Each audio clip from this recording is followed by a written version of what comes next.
Hello, everyone. Welcome back to another episode. And before we get into the episode, I do have an announcement. And the announcement is that I have officially joined the Dedicated Tax Pro family for the tax season of 2026. And I am helping to prepare taxes. So if you are in the need to have someone to prepare your taxes, or if you know someone who has this need, please send them my way to be able to help them to prepare their taxes for the 2026 season. I am so excited to be able to help my community with this service. It's so important. We want to make sure that you get every single penny that you earned, right? That you deserve. So if you would like a free estimate, please send me an email at delacruz.dedicatedtaxpros@gmail.com. Again, I will include that email in the show notes and show description so you can get your free estimate. And also, there is a referral bonus. So if you refer a client to me, the firm will send you $50. So that's right, you can even earn $50 per client that you refer to the firm. Again, that is Dedicated Tax Pro. I am so excited to be able to serve you guys with this new service. And if you have any questions, please let me know. Now, enjoy the episode. Welcome to Podcasting for Latina CEOs, the go-to podcast for passionpreneurs Latinas ready to launch and grow their online businesses and own their voice with podcasting. I'm Heidy de la Cruz, writer, two-time award-winning podcaster, and podcast launch coach on a mission to help you build a life of freedom, wealth, and impact by turning your ideas into income. If you're a Latina ready to break generational cycles and create your own table, this show is for you. Let's build our dreams juntas. Con amor, Coach Heidy. Welcome back to Podcasting for Latina CEOs. I am your host and your coach, Heidy de la Cruz, and I have a wonderful announcement. The podcast has officially received its first 5-star review or rating, I should say. So this review came from this person on Threads. So shout out to Threads. I talked a lot about Threads in the episode about social media. So you can definitely go and listen to that and hear all my thoughts and experience on Threads. But so someone on Threads was asking about podcast SEO, and I linked my episode to her post, and then someone else saw it and was like, I just heard this episode. I loved it. Loved the everything that I talked about, all the value that was in there. And so he gave it my first 5-star review. So power of Threads and also just providing value with your podcast. So I just wanted to say that I'm so excited that the podcast has its first 5-star review. Now, if you've been listening and you're here every single week, leaving a review or a rating, so like a review on Apple or a rating on Spotify or wherever you listen to podcasts, that actually helps the podcast a lot because the more reviews and ratings that it gets, the more that the podcast hosting site, the podcast listening platforms will tell people like, hey, check out this podcast because it's getting a lot of ratings and reviews. Okay. So yes, shout out to the person that gave the first 5-star review. Thank you so much for that. I really, really appreciate it. And yes, that helps this little indie podcast get very far. Also, I will say the podcast has now been listened to in Rome and in Paris. So if you follow me on Threads, then you will know that I shared that. And I had mentioned on Threads that if you really want a global audience and platform, like literally podcasting is the way to go. Now, let's get into the episode. So today I am going to share what you should include in your podcast show notes. So if you remember from episode 13, where I go into the podcast cycle, one of the steps of the podcast cycle or creating your podcast episode is to write show notes. So today I'm going to go into details on what you should include in your show notes.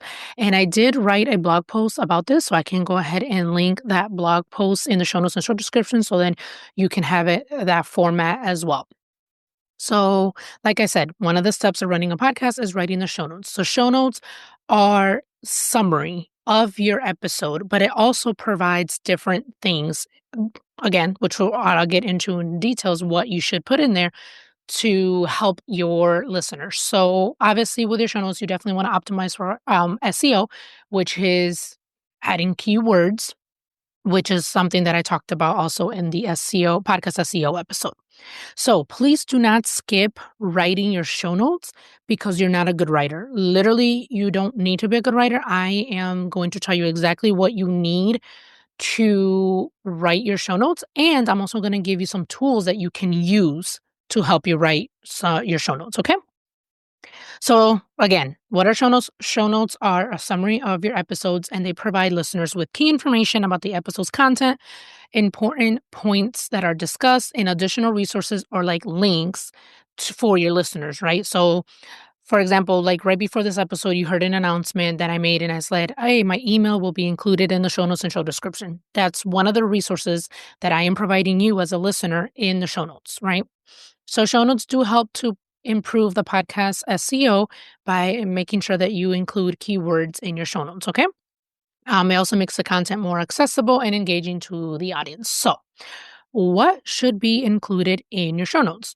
So, first, you definitely want the title and your episode number.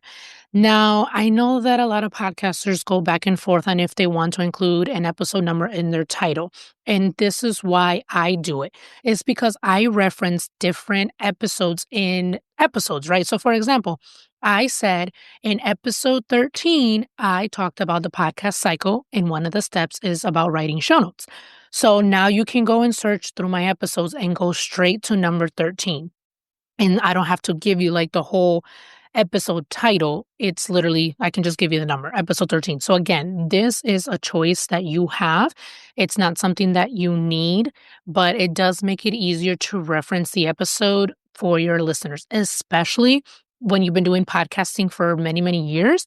And like, let's say you get to like episode like 560 something, right? Then you can reference like, hey, you can listen to this topic on episode 563 if you get that far and that's the episode that you need to reference. So just little things like that to keep in mind for the future. All right, you definitely need a brief summary of what the episode is about. So the summary should be about 1 to 3 sentences. It doesn't have to be long. That states the core message of the episode, and this will let the audience know exactly what they will hear in the episode. Detailed description is optional. So again, you can do a quick summary, 1 to 3 sentences, because obviously you don't want to give out all the content that's in the episode in the show notes, right? Because you want to just give a summary so people can read and be like, hey, I'm intrigued. Let me listen to it, right? If you are going to have guests on your podcast, this is where you definitely can include your guest bio if you want to do that.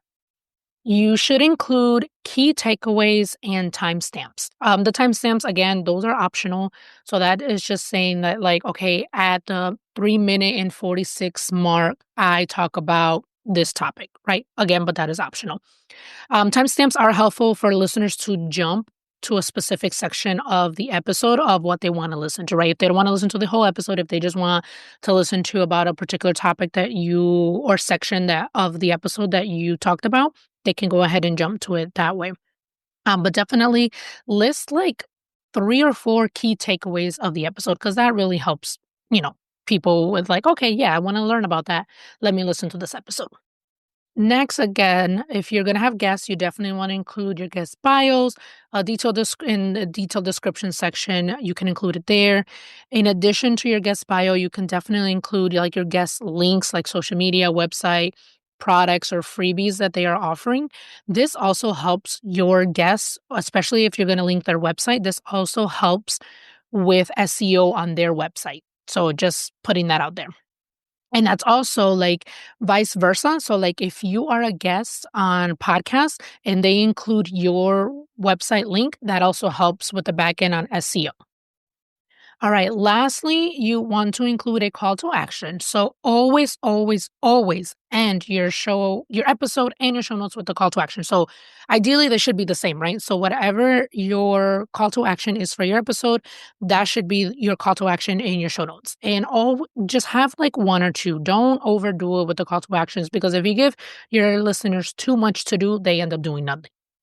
Few examples of call to actions that you can use is have your audience subscribe, have them leave a review or a rating, connect with you on social media, and make sure that your social media links are included in your show notes to visit your website, donate money, buy a product, download a freebie, or send questions, right? These are all different examples of the call to actions that you can have towards the end of the episode and the show notes. So, for example, today I talked about how the podcast received its first 5-star rating, right? And so in the beginning, I said, hey, like if you have been here for week after week, if you could leave a rating or review, please do that. That's a call to action. I did put that in the beginning, but towards the end, obviously, I'll have the same call to action. All right. The last thing that I've seen other podcasters do with their show notes is that they include a transcript of their episode, which is literally like everything that you talked about. But again, this is optional because also your podcast hosting site does limit how many characters you can have for your show notes. So I don't know the limit for each podcast hosting site right off the top of my head, but I do know that they have a limit. The transcript, you could also just put that in. If you do a blog post for each episode, you can also put the transcript in your blog post that way. All right, so now let's get into some tools to help you write your show notes. You can use ChatGPT. So with ChatGPT, you can upload your episode transcript and ask it to write show notes for you. And then if there's a particular format that you want it to use, you can definitely tell it, right? And then once you get the show notes from ChatGPT, you definitely want to change it and put it into your own voice. So it's kind of like an outline to help you get started, but then obviously you put it in your own voice and your own tone and things like that. So think of it as a blueprint or an outline to start. Next, we have Whisper Transcribe. Now, this is a paid tool, and I do have an affiliate link that I will include in the show notes that you can buy from, right? So I will get a percentage if you do sign up for Whisper Transcribe using my affiliate link. So what Whisper Transcribe does, it literally does more than just your show notes. It actually transcribes your whole episode. So you will have everything that you said, the transcription is all there. It will summarize your episode. It can pull quotes. It can generate chapters and titles. So it can help you title your episode. It helps create the show notes for you. It helps create newsletter. It actually does a blog post for you. And it does a LinkedIn post. So there is so many things that you can do with Whisper Transcribe. And that's why I use it. Again, I don't copy and paste and just use everything word for word. I do go in there and I make changes so it's in my own voice. So I just use it as an outline, right? I've used this app for over a year now, and I love all the options that it generates because I can really use it to pull key takeaways, right? 3 or 4, the summary and things like that. So it's a really, really good tool that I like to use. So again, affiliate link for Whisper Transcribe will be in the show notes and show description if you do want to sign up. All right. And so I created a show note summary template to help you write your show notes. It has everything that I just talked about in this episode to remind you of what to include. So it's kind of like a checklist, but it's also a template. It shows you like, hey, on this section, do this, and then write the key takeaways here and add the links here. So it's really an outline and also a template to help you get started with your show notes. Now, it's included in the podcast starter kit. So you do have to purchase it because with the kit, you also get the episode format outline to help you structure your episodes for smooth and engaging flow. It has the episode notes to help you keep track of your key points and details for each episode so you don't ramble on and on and on about things that are not relevant to the episode. It has a weekly planner with a checklist. So to plan your weekly podcast task and stay on track. It also has a monthly planner with a checklist, again, to set and achieve your monthly podcasting goals. And then it also has a guest form intake. So you know exactly what information you need from your guest before you guys record. So that makes that process so easy with the guest form intake. So in addition to the show notes summary template, you also get all those other things in the podcast starter kit. And again, I will include that link to purchase in the show notes and show description as well. Well, thank you. Thank you so much. I hope that now you know exactly what you need to include in your show notes and why you should include that in the show notes. It's really just to help your listeners find the resources and the links that you talked about in your episode. Just like, again, I mentioned resources and tools. In this episode, I will include those links in the show notes. And I say show description because show description is for YouTube. And that's just what the name is, but it's really the same thing, right? The show notes is a summary of the podcast episode that you see on the podcast listener platforms. And then the show description is a summary of the episodes that you see on YouTube. They just have different names, but they're the same thing. All right. If you would like additional resources for podcasting, you can definitely check out my Stan store. I have free and paid resources. So digital products that you can purchase. And then of course, if you are ready to start your podcast, the voice method podcast course where you can start your podcast in 6 weeks or less is there available. If you have any questions, don't forget, you can always email me. And you can also sign up for the newsletter. And I do free podcast coaching every single week in my newsletter. So until next time, con mucho amor, Coach Heidy. Thank you for listening to Mommy Podcast.